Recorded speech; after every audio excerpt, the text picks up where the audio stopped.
There is a version of the Vietnam War that most people think they know. It lives in documentaries and textbooks and late-night cable reruns. It has a beginning marked by the Gulf of Tonkin and an end marked by helicopters lifting off rooftops. And in between those 2 points there is a story that gets told in fairly predictable ways. Brave men, a confused nation, guerrilla tactics that baffled Western military minds, the tragedy of a generation. That version of the war is not entirely wrong, but it is not the full picture. And the reason the full picture never quite came together is not because the information was unavailable. It is because the information was actively managed, selectively reported, quietly buried, and in some cases, never written down at all. The men who lived through it were told, in ways both formal and informal, that certain things did not need to be shared. Certain details were not relevant to the official narrative. Certain events simply had no place in the story that was being constructed for public consumption back home. What follows is not a list of atrocities compiled for shock value.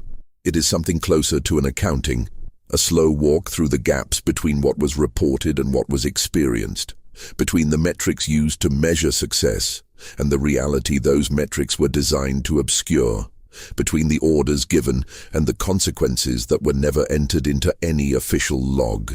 These are not fringe stories dug up from unreliable sources.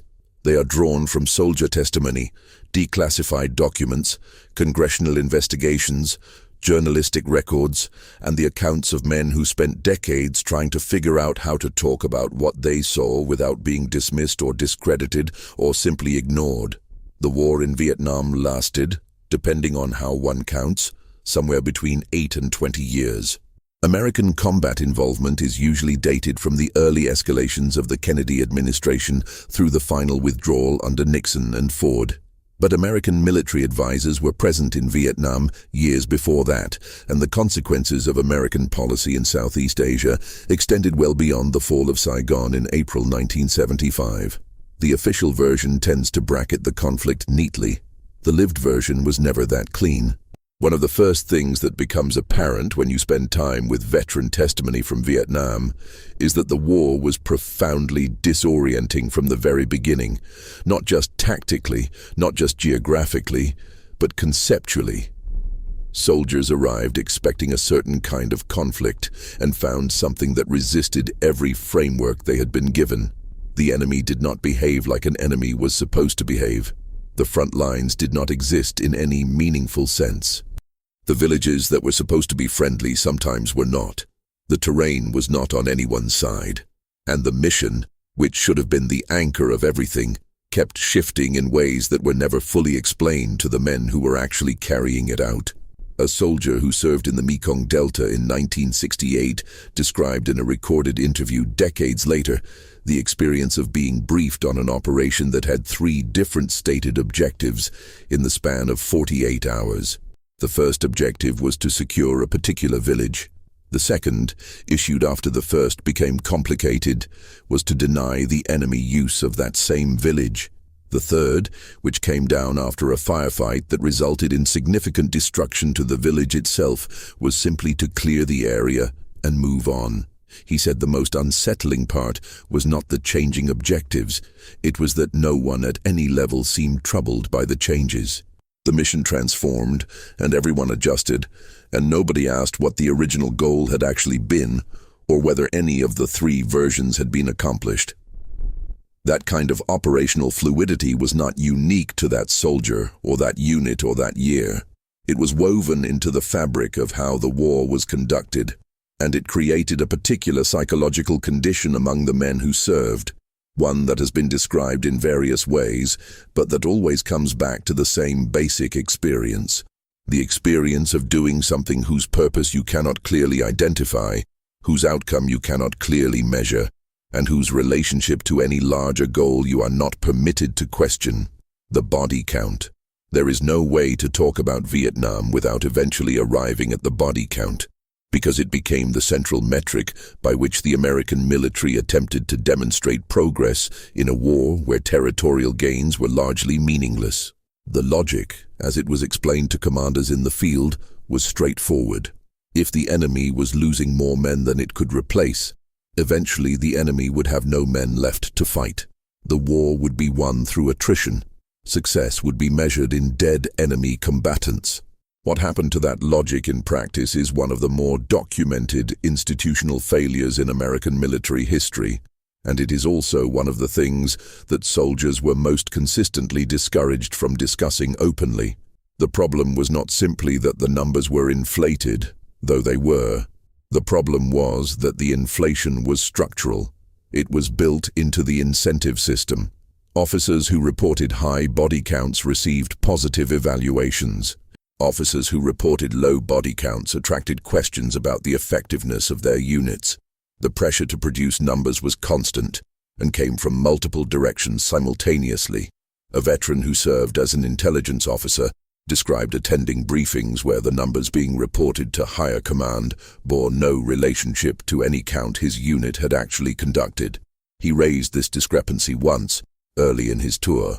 He was advised by a superior to be more careful about what he chose to focus on. He did not raise it again. He spent the remaining months of his deployment watching numbers accumulate in official records that he knew were fabricated, compiling reports that his superiors knew were fabricated, sending those reports up a chain of command that also largely knew they were fabricated, until those numbers eventually reached Washington, where they were presented to policymakers as evidence that the war was being won. The body count problem was compounded by the classification problem. In Vietnam, virtually anyone killed in a free fire zone was classified as enemy killed in action unless there was specific evidence to the contrary, and the gathering of such evidence was not generally a priority during or immediately after combat operations. The practical effect was that civilians killed in contested areas were frequently counted as enemy combatants. This was not a secret. It was understood by most people operating at the unit level. It was simply not discussed in official communications. A Marine veteran who participated in multiple operations in Quang Tri Province described the classification process as almost reflexive.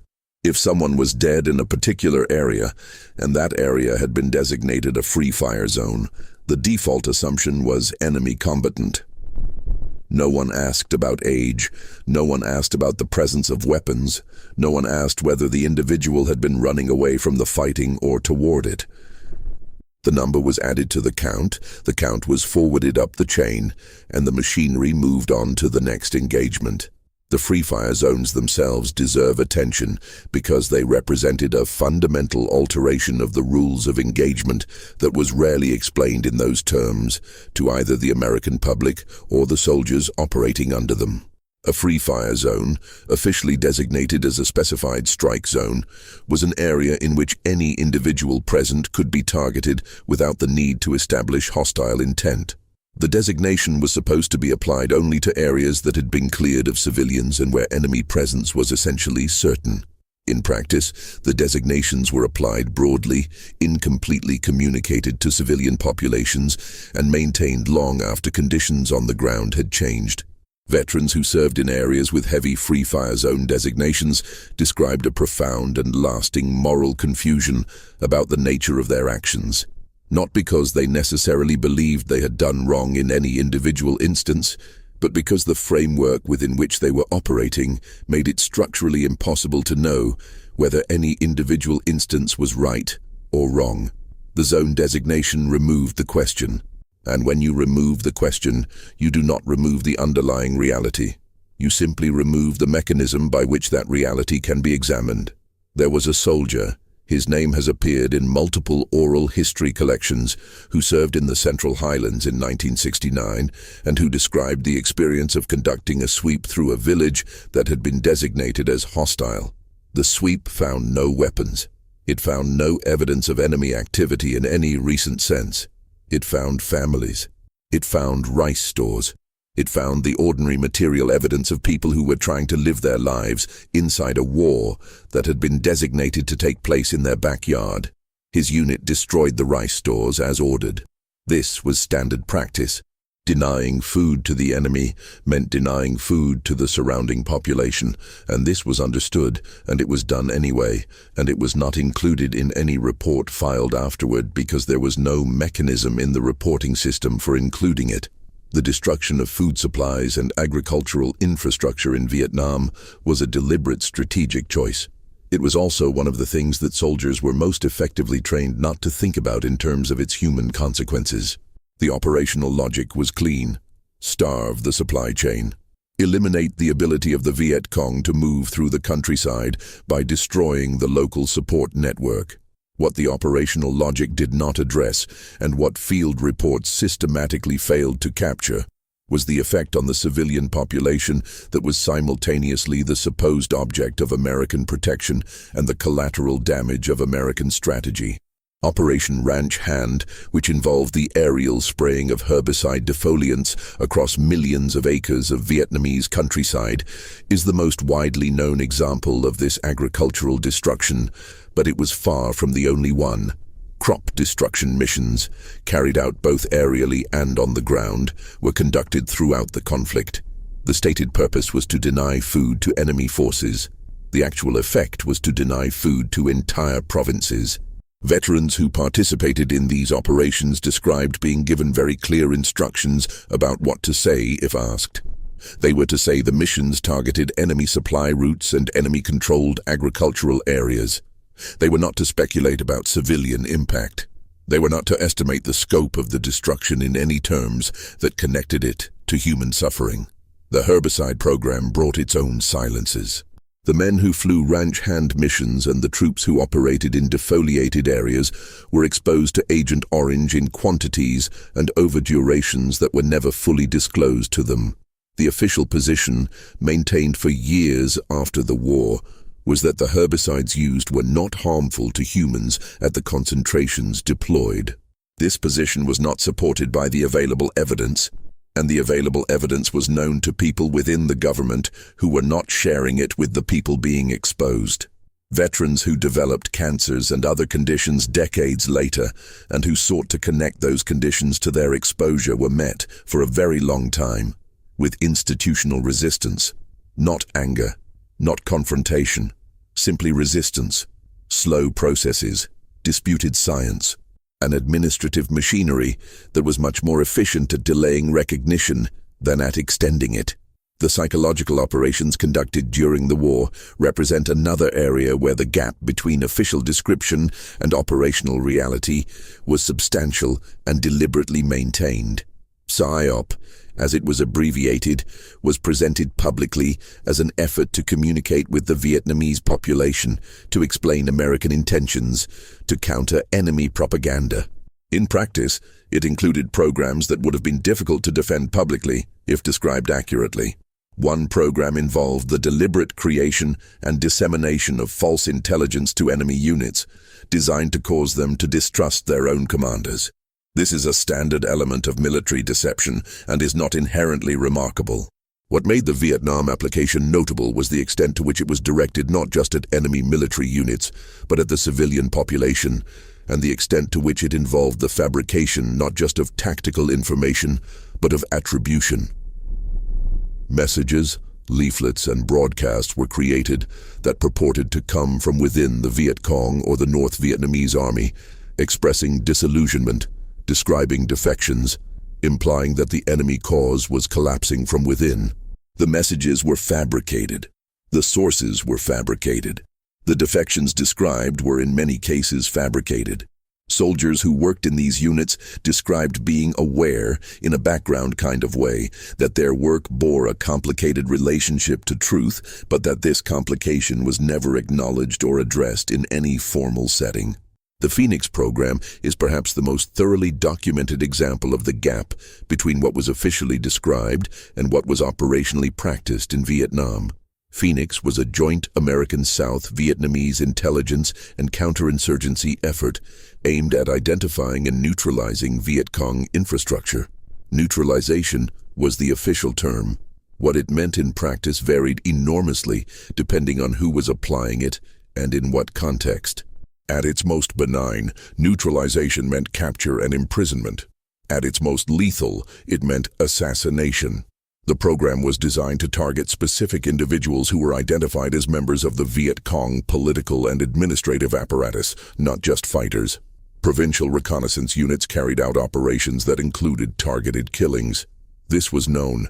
It was officially sanctioned. But the public description of the program consistently emphasized the capture and defection aspects, while the killing remained in the background of official communications. Veterans who worked within or adjacent to Phoenix operations described a program that was frequently compromised by the quality of the intelligence driving it.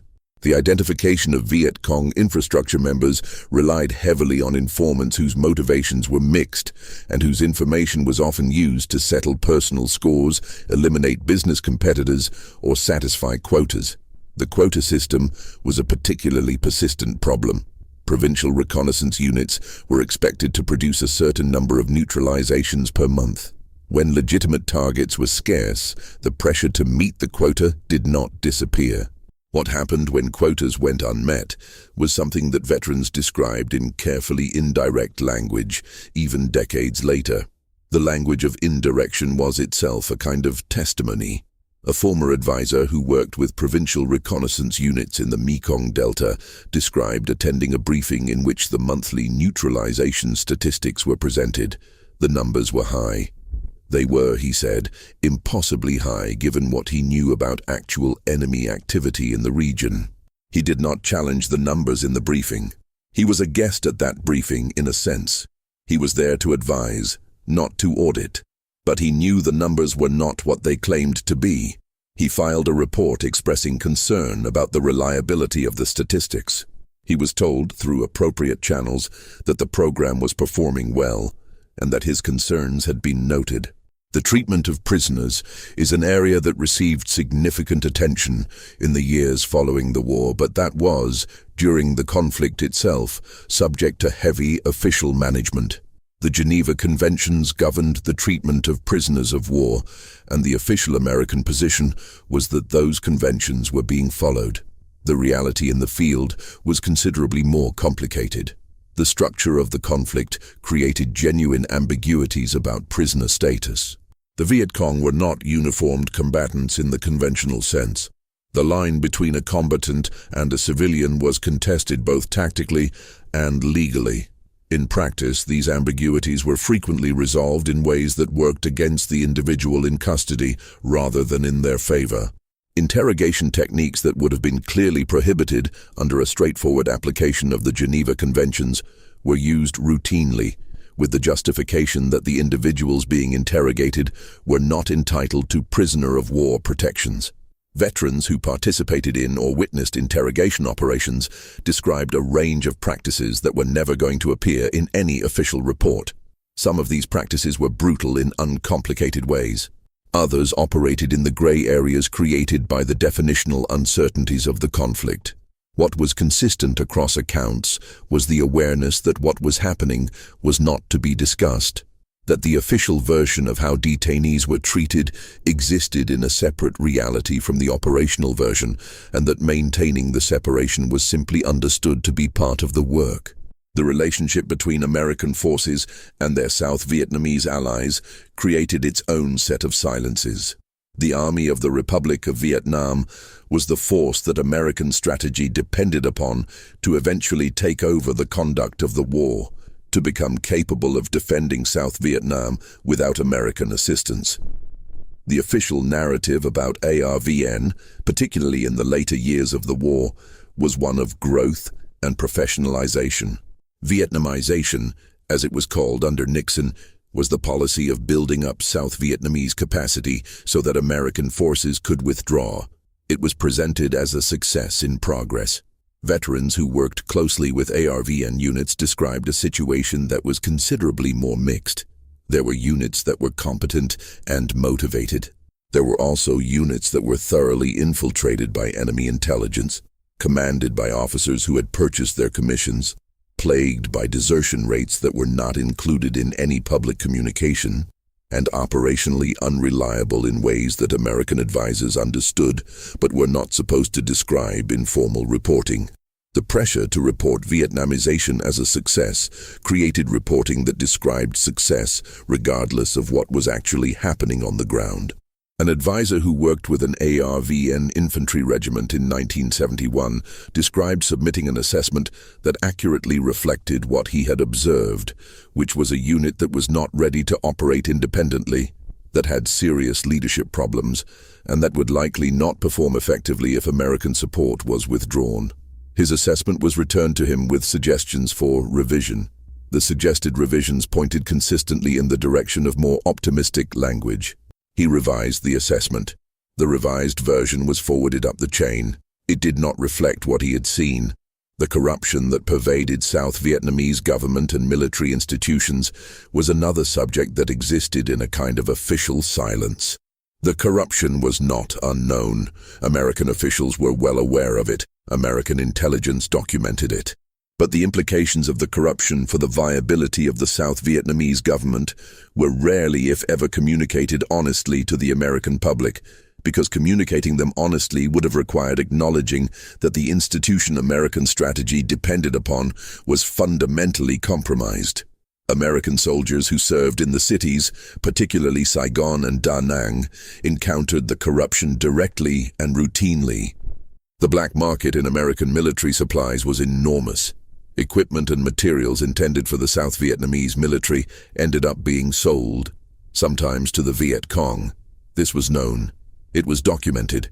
It continued for years because the social and political structure of South Vietnam made it structurally nearly impossible to address. And addressing it would have meant confronting the leadership of an ally that the American government was publicly committed to supporting. A logistics officer described watching American equipment move through channels that he could document, but that no one in a position of authority seemed interested in documenting. He raised the issue multiple times through proper channels. Each time, the response was acknowledgement without action. The equipment kept moving. The documentation he had gathered was eventually, he believed, simply misfiled or lost. He never received any communication indicating that the matter had been investigated or resolved. The drug problem within American forces in Vietnam is one of the better documented aspects of the war's internal breakdown. But even this documentation understates the operational reality. By the late 1960s and into the early 1970s, heroin use had become widespread in certain units, particularly rear echelon units, where soldiers had more idle time and less immediate danger to focus their attention. The heroin available in Vietnam was extraordinarily pure by the standards American soldiers had any experience with, and it was cheap. It was also, in some accounts, actively supplied through networks that had connections to elements of the South Vietnamese government, which created a political problem that nobody wanted to be associated with. The military's official response to the drug problem went through several phases. Initially, the problem was largely denied in official communications. When denial became untenable because the problem was being reported by journalists and documented by the military's own medical personnel, the response shifted to treatment programs and amnesty offers that were presented publicly as evidence of institutional responsibility.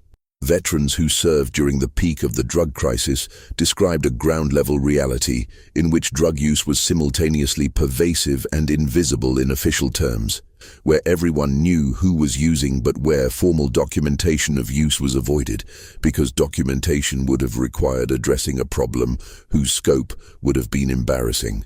The morale collapse of the later years of the war is something that is discussed in historical accounts, but that is rarely described with the specificity that veterans give it.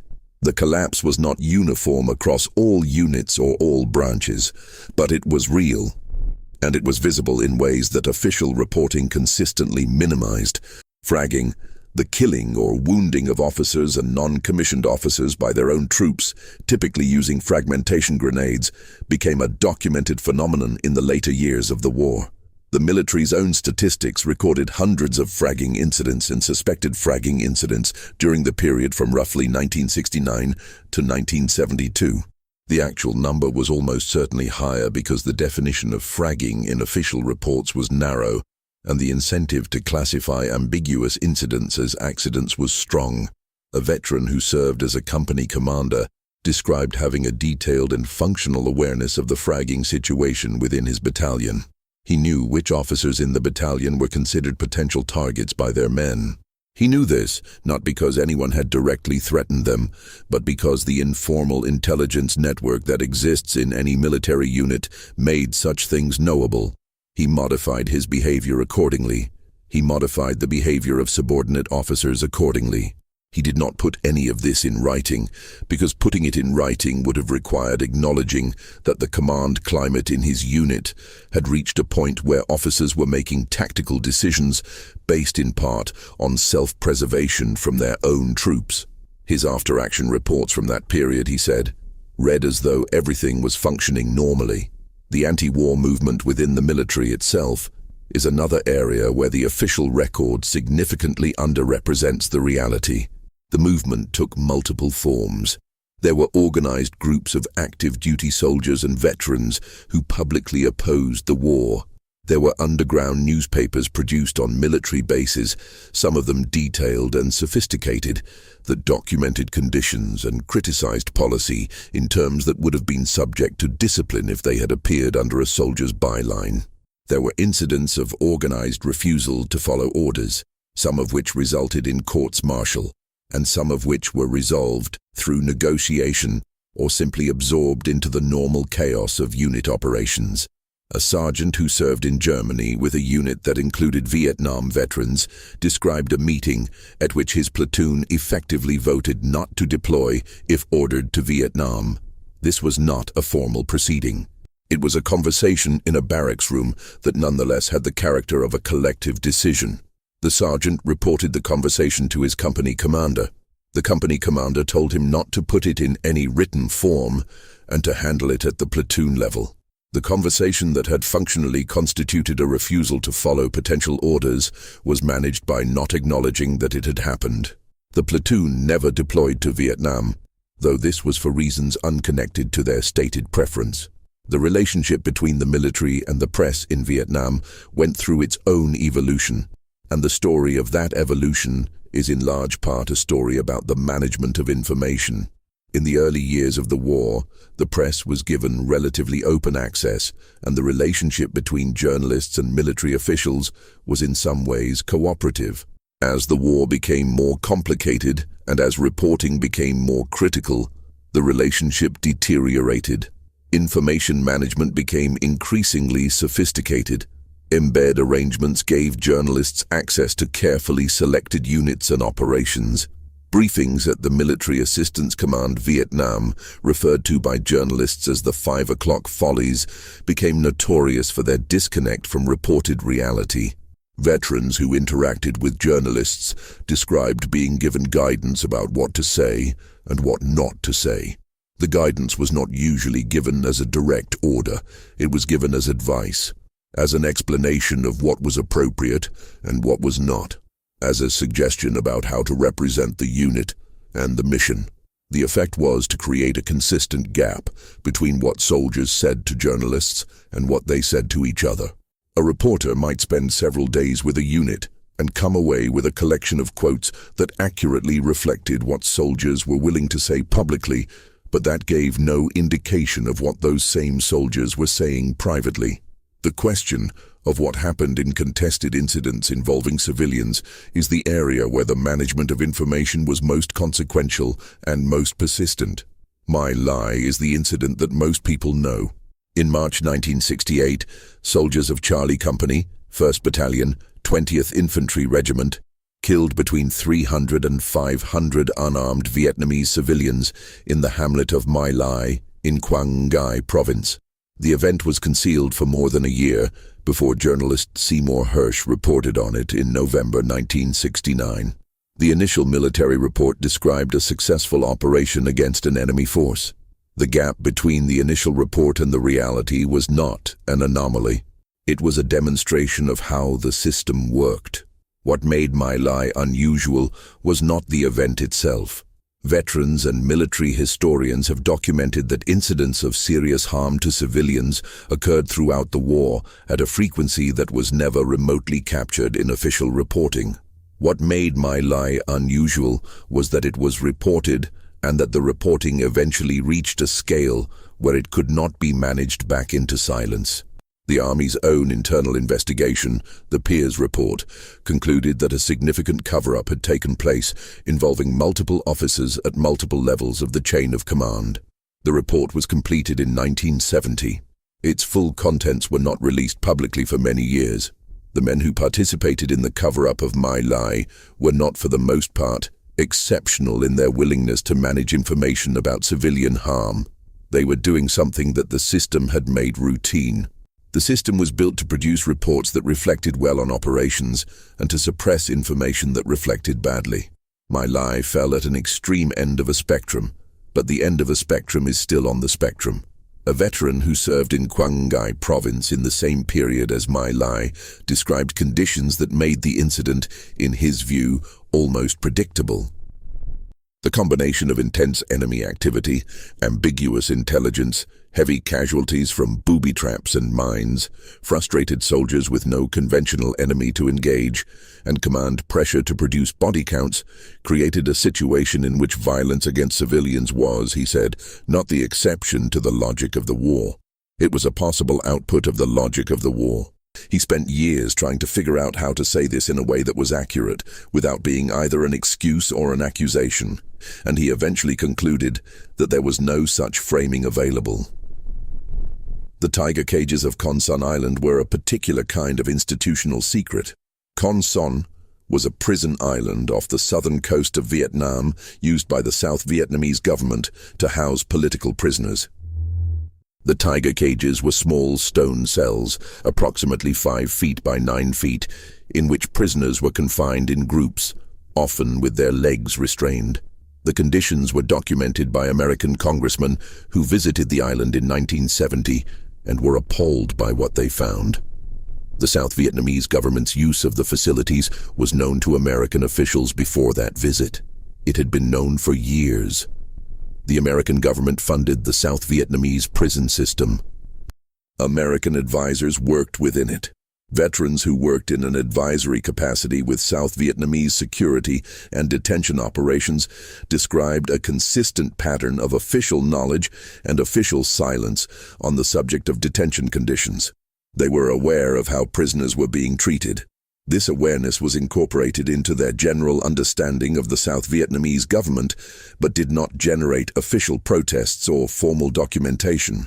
The political relationship required supporting the South Vietnamese government, and supporting the South Vietnamese government meant not formally acknowledging things that would have made that support politically difficult. The experience of veterans after they returned home was itself a kind of continuation of the silence. The transition from Vietnam to civilian life was often abrupt in ways that were not logistically explained and never psychologically prepared for. Soldiers who had been in combat in Southeast Asia could find themselves back in the United States within days, sometimes within hours, of their last engagement. There was no decompression. There was no structured conversation about what they had experienced. There was a processing out procedure and then a return to civilian life in communities that were simultaneously paying close attention to the war and almost entirely unprepared to receive the people who had been fighting it. The reception ranged from active hostility to carefully managed indifference. The stories of veterans being spat upon at airports have been complicated by subsequent historical research that has questioned both the frequency and the circumstances of such incidents. But the broader pattern of social disconnection was real and was documented by the veterans themselves. They had been trained not to talk about certain things.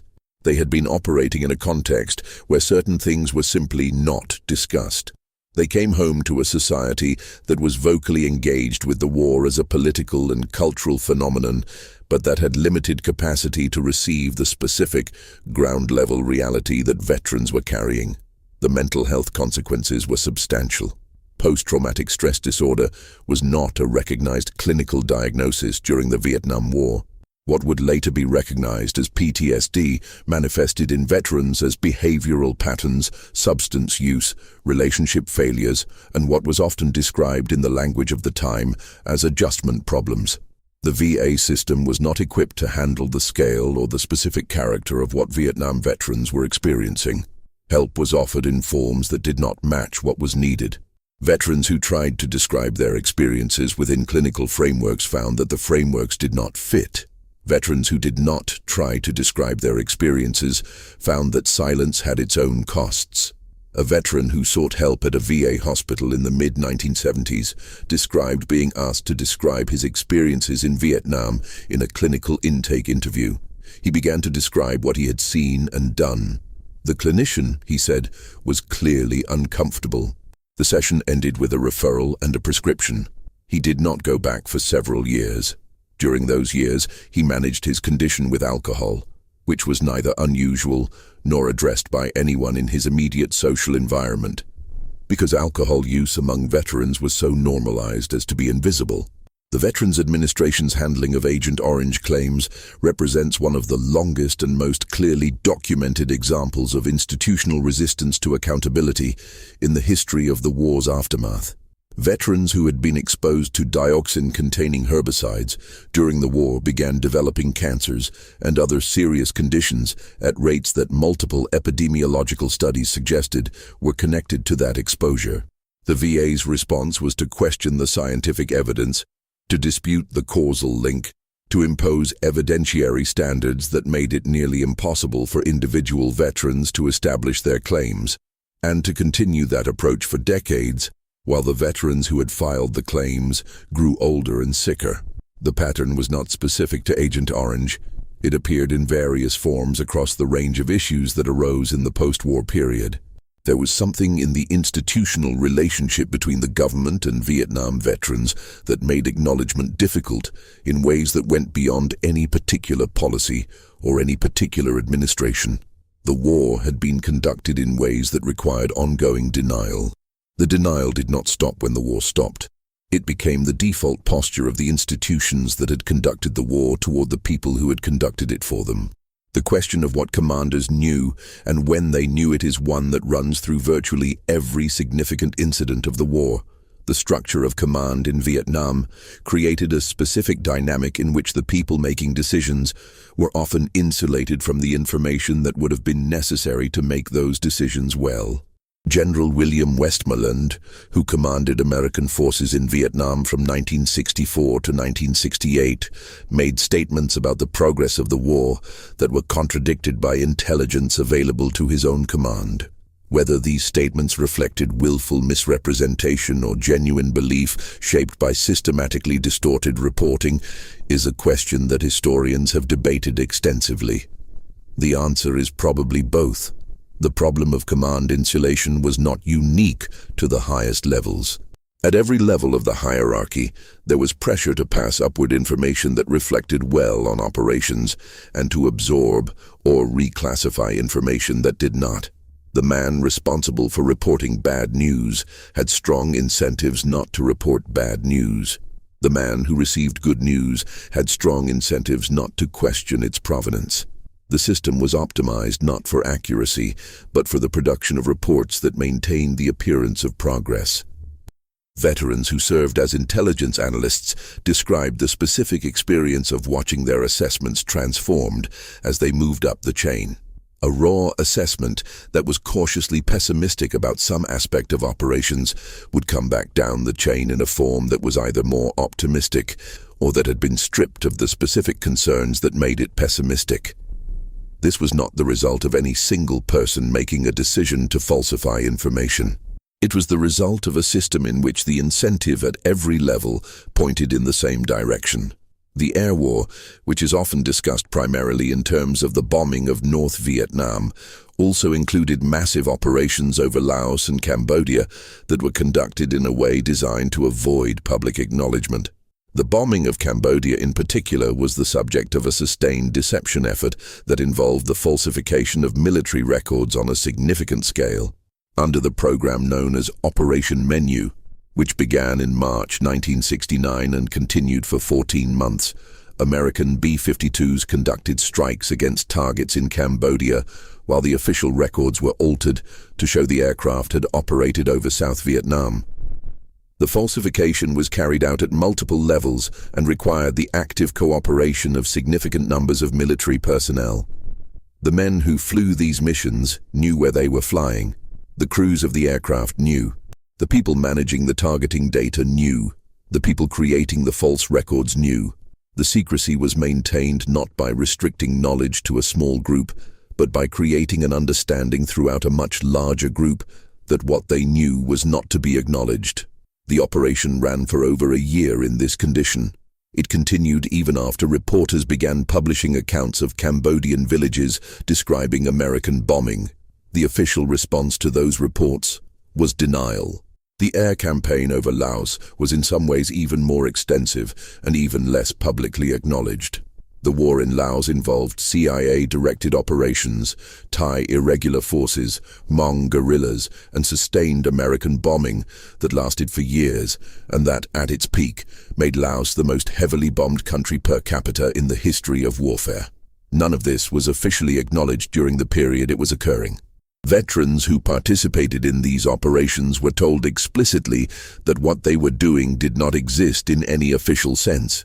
They operated under cover designations and through institutional arrangements designed to make their activities untraceable to any official American military record. A pilot who flew missions over Laos in the early 1970s described the peculiar experience of conducting operations that were, in his own phrase, deniable in real time. He was aware while he was doing it that it was not officially happening. He flew, returned, was debriefed under procedures that emphasized operational security to a degree that made clear the information was not going anywhere it could be cited. He described this not as something he found troubling at the time, but as something that became troubling later, when the war ended and when the people whose country had been bombed were still living among the consequences of what had officially not happened. The Hmong people of Laos, who had been recruited and organized by the CIA into a fighting force that bore significant casualties in the secret war, were perhaps the most extreme example of a population whose experience of the war was almost entirely erased from American institutional memory. When the war ended and the communist forces took control of Laos, the Hmong faced severe retribution. The American government's response to the situation of the people it had recruited and equipped and deployed was slow, partial, and consistently reluctant. The obligation that logically followed from the relationship was not acknowledged at any official level for years. Veterans who had worked with Hmong forces described a specific kind of guilt associated not with anything they had done, but with something that had been done by the institution they represented. They had made, at the ground level, relationships and implied commitments that the institution later chose not to honor. The gap between what they had communicated to the Hmong fighters they worked with and what the institution actually delivered was not something they could explain away. It was not something they were permitted to discuss in any official forum. It was something they carried personally. The prisoners of war and missing in action issue became one of the most emotionally charged and politically manipulated aspects of the war's legacy. The families of men who were listed as missing or as prisoners of war spent years in a condition of institutional uncertainty that was itself a product of information management. The government's handling of the POW-MIA issue was characterized by competing pressures. The human impulse to account for every missing service member. The diplomatic reality of dealing with a government that held information and leverage. The political reality of a domestic constituency that demanded answers. The institutional reality of a military that had its own complicated relationship with the accounting process.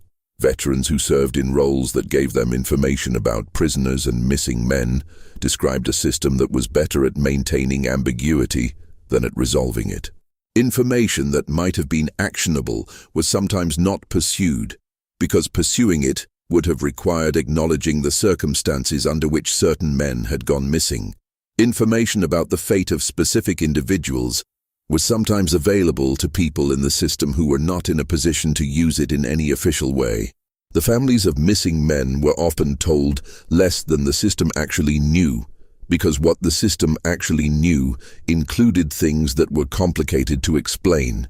The question of American prisoners who remained in Southeast Asia after the official end of American involvement is one that generated enormous controversy, and that has never been fully resolved to the satisfaction of all parties. The official American position has been that all American prisoners were returned during Operation Homecoming in 1973. Veterans and family members and researchers have disputed this position with varying degrees of evidence and varying degrees of credibility. What is not disputed is that the accounting process was imperfect, that some information about missing men was not fully pursued, and that the political and institutional pressures of the post-war period shaped how aggressively the accounting was conducted. The veterans who came home from Vietnam and attempted to organize around their experiences created one of the most unusual political movements in American history. Vietnam veterans against the war included combat veterans who were willing to describe publicly things that the military had taught them not to describe. The Winter Soldier investigation, held in Detroit in January and February of 1971, provided a forum in which veterans gave sworn testimony about their experiences. The testimony was detailed and specific. It described killings, torture, destruction of property, and systematic violations of the rules of engagement. Some of the testimony was later disputed. Some of it was confirmed by official investigations. The response from government and military officials was to question the credibility and motivation of the veterans providing the testimony. The testimony at Winter Soldier and the broader phenomenon of Vietnam veterans speaking publicly about their war represented a fundamental challenge to the information management that had characterized the war's conduct. The challenge was partly absorbed and partly neutralized. It was absorbed in the sense that some of the testimony eventually entered the historical record. It was neutralized in the sense that the institutional response never included a systematic accounting of what had happened. There was no official truth commission. There was no structured process by which the gap between the official version and the reported reality was formally examined. The veterans who testified at Winter Soldier and at subsequent congressional hearings were doing something that the system had specifically not prepared them to do. They were applying their own names to their own experiences in a public forum. They were removing the institutional filter. The response they received from some quarters of American society suggested that the institutional filter had been serving a purpose beyond simple information management. The denial of their testimony was not just about what they said. It was about what it meant that they were saying it. The mental landscape that Vietnam veterans carried was shaped in part by the specific character of the war's violence. The absence of front lines meant that danger was omnidirectional. The inability to distinguish combatants from non-combatants created a state of permanent suspicion. The booby traps and mines that caused a significant proportion of American casualties created a relationship to the physical environment that was fundamentally hostile, in which the ground underfoot and the vegetation overhead and the objects encountered in the course of movement were all potential instruments of injury. This condition was not metaphorical. It was tactical, and it created psychological states that did not simply cease when the soldiers left the environment.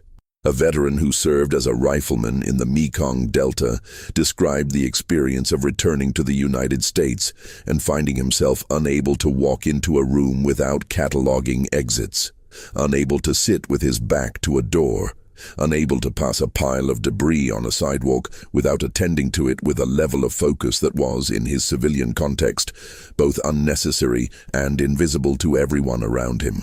He described this not as a symptom he was aware of at the time, but as a behavior pattern that his wife eventually identified and named.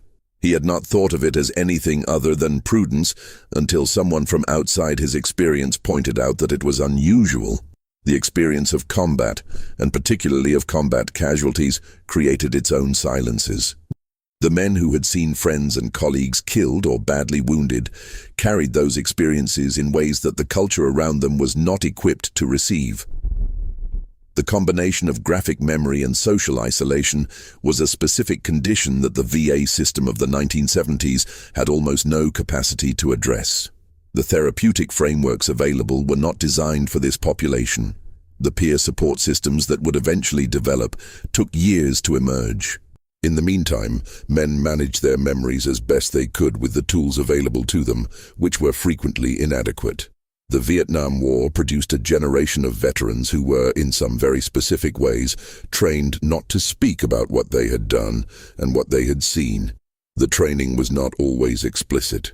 It was partly a function of institutional culture, partly a function of operational security requirements that outlasted their operational context, partly a function of the social reception that awaited them when they came home.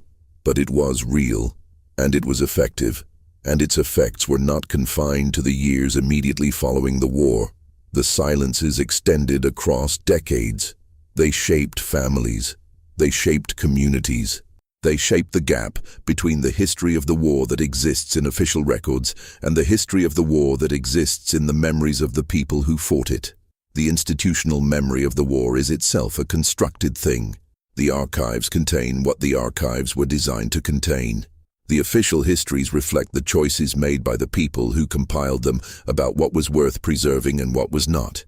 The after-action reports, the intelligence summaries, the command histories, the diplomatic cables that have been declassified over the years give an enormous amount of information about how the war was conducted at the institutional level. They give considerably less information about how it was experienced at the individual level, and even less about the gap between those two levels. The declassification process itself has been uneven, and in some cases strategically managed.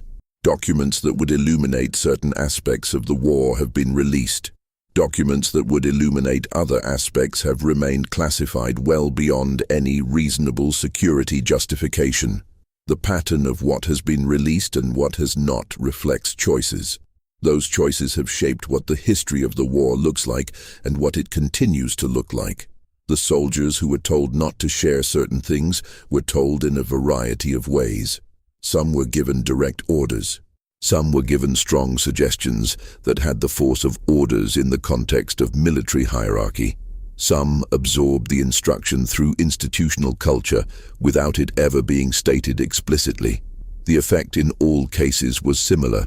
Certain knowledge was segregated. Certain experiences were designated as not for public consumption. Certain truths were managed into a form that could be presented without disturbing the official version of what was happening. The war created its own language for this process. Information that reflected well was signal. Information that reflected badly was noise. Success was defined in terms that could be reported upward. Failure was defined as something to be managed rather than something to be understood. The people who operated in this language long enough internalized its logic, and the logic did not become less compelling when the war ended. It became the framework through which the war was remembered, and through which its veterans were processed by the institutions that had sent them. The relationship between the Pentagon Papers and the public understanding of the war is an illustration of what managed information looks like when the management fails. Daniel Ellsberg, a defense analyst who had worked within the system and had access to the classified study of decision-making in Vietnam, known as the Pentagon Papers, concluded that the public's right to know what the study contained outweighed the classification requirements under which it was held. His decision to release the papers to the New York Times and the Washington Post in 1971 produced one of the most significant legal and political confrontations in American history. The Nixon administration's effort to prevent publication failed in the Supreme Court. The papers were published. What the Pentagon Papers revealed was not specific atrocities. It was something in some ways more disturbing. It revealed the systematic gap between what the government said publicly and what it said to itself. It revealed that the decision-making process had included consistent awareness that the publicly stated rationale for the war was not supported by the available intelligence. It revealed that the commitment had continued not because the people managing it believed it was succeeding, but because they were unwilling to acknowledge that it was failing. It revealed, in short, the infrastructure of the official silence. The reaction to the Pentagon Papers among veterans was complex.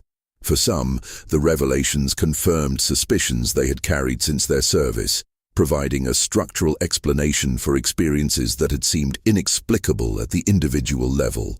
If the people at the top of the chain of command knew the war could not be won and continued it anyway, then the specific operations that had seemed purposeless had not been the product of tactical confusion. They had been the product of strategic dishonesty. The knowledge was not comforting, but it was clarifying. For others, the papers were less illuminating than alienating. They suggested that the sacrifices of the war had been made not on behalf of a cause that was being pursued with full commitment and incomplete information, but on behalf of a cause that the people prosecuting it did not fully believe in.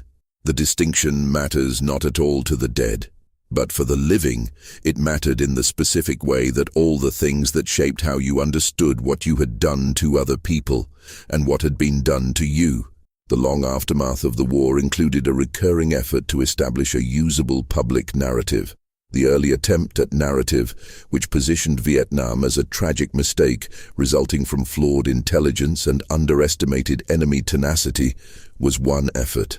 The later attempt, which positioned Vietnam as a war that could have been won if fought differently, or if the military had been allowed to fight without political constraint, was another. Neither narrative is entirely false. Neither adequately accounts for the full range of evidence that exists about how the war was conducted and why.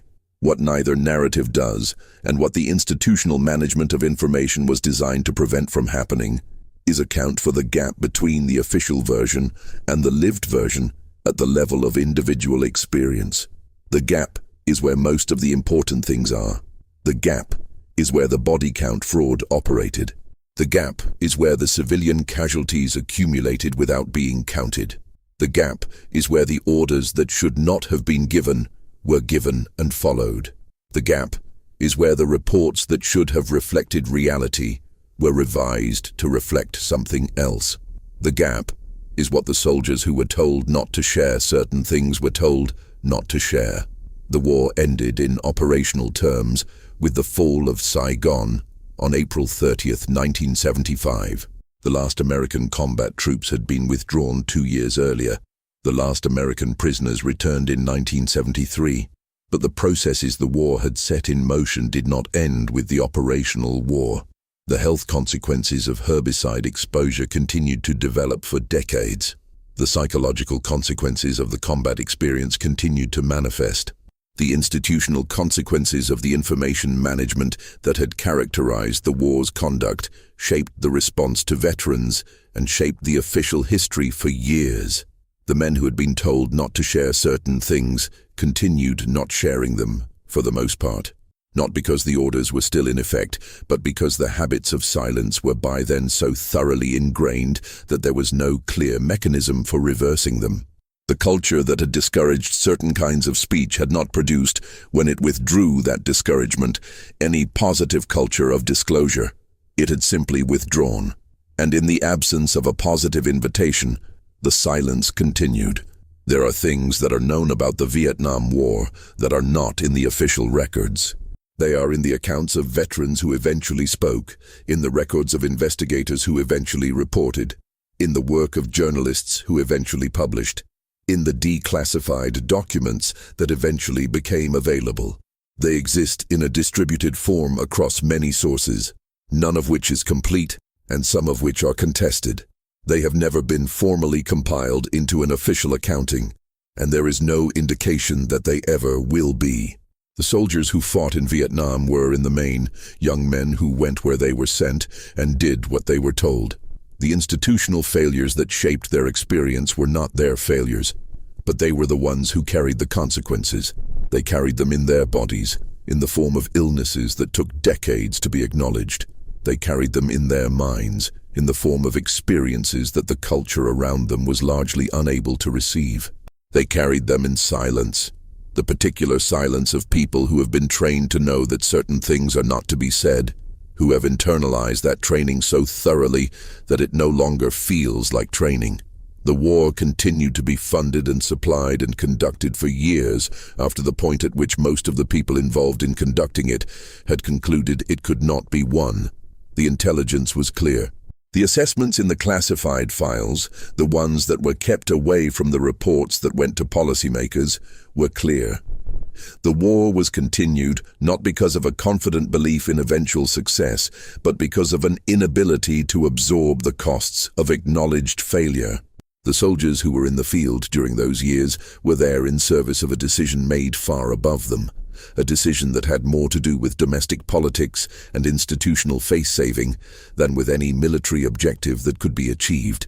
The last American servicemen to die in the Vietnam War were killed not in Vietnam, but in the Mayaguez incident in May 1975, a rescue operation conducted after a Cambodian naval vessel seized an American merchant ship. 41 Americans died in an operation that succeeded in retaking a ship whose crew had already been released before the rescue began. The operation was presented as a successful assertion of American resolve. The 41 dead were the last entry in a count that had been running for years and that had been managed and manipulated and falsified and contested throughout its duration. The war did not end cleanly. Wars rarely do. The institutional knowledge of how to fight a war without being transparent about it did not end either. The lessons drawn within the military and intelligence communities from the Vietnam experience shaped the information management practices of subsequent conflicts in ways that are visible in the historical record of those conflicts. The lesson drawn was not that transparency would have been better. The lesson drawn was that better management of information would have produced better outcomes. The next war would be fought with more attention to controlling what was reported and how. The soldiers who fought in Vietnam are old men now, the ones who survived. The youngest of them are in their late 60s. The ones who served in the early years of heavy American involvement are in their 80s. They have had decades to process what happened to them and what they were part of. Some have spoken extensively, some have never spoken at all. Some have written, some have organized, some have simply lived with what they carry. The things they were told not to share have not, for the most part, been shared in any official or systematic way. They exist in the incomplete record of a war that was conducted in ways that made honest accounting structurally difficult and institutionally unwelcome. They exist in the testimonies of men who were trained to silence and who broke that silence in pieces, in private, in the course of lives that had been fundamentally shaped by an experience that their country was never quite prepared to fully receive. The official end of the war was declared, the flags were lowered, the last aircraft departed, the last prisoners came home, the last battles were fought by people who had already been informed that the battles were over, and the war continued in all the ways that wars continue after their official conclusions, in the bodies of the men who fought them, in the landscapes that were destroyed and never fully recovered, in the political frameworks that were created to explain what had happened and that required for their maintenance the continued suppression of what could not be explained. The American military presence in Southeast Asia ceased on schedule, in accordance with the agreements that had been reached and the decisions that had been made. The consequences of that presence did not cease on schedule. They did not cease at all, in any complete sense. They persisted in the populations that had lived through the bombing and the chemical defoliation and the displacement and the decades of war before and after the American involvement. They persisted in the American veterans who had been shaped by their service in ways that were not fully understood at the time, and that the systems designed to support them were not fully equipped to address. And the silence persisted too. The particular silence of a war that had been conducted in a way that required silence for its conduct. The silence of men who had been trained to it. The silence of institutions that had built it into their operations. The silence of a country that was, even in its most vocal opposition to the war, more comfortable with the abstraction of the conflict than with the specific, granular, irreducible reality of what had happened in the villages and the jungles and the prison cells and the free fire zones and the interrogation rooms and the operations that were officially not taking place. The war lasted as long as it lasted, not because of any military necessity that extended it, but because the decision to end it required acknowledging what had not been acknowledged throughout its conduct. It required saying, in some form that could not be taken back, that the thing had not worked and that the way it had been done had costs that had not been included in the accounting. The decision to end it was the decision to accept that acknowledgement. And even then, Even in the ending, the institutional impulse was to manage the terms of the acknowledgement as carefully as the terms of the conflict had been managed throughout. The last American combat soldiers left Vietnam in 1973. The last American officials left Saigon in 1975. The war, in the specific sense of American military involvement, was over. The counting of the dead, the counting that had been falsified and manipulated and pressured and managed throughout the years of the war, produced a final American figure. 58,281 names on a wall in Washington. The names of the Vietnamese dead, military and civilian, North and South, are recorded in other places, in numbers that are still disputed and that will never be precisely known.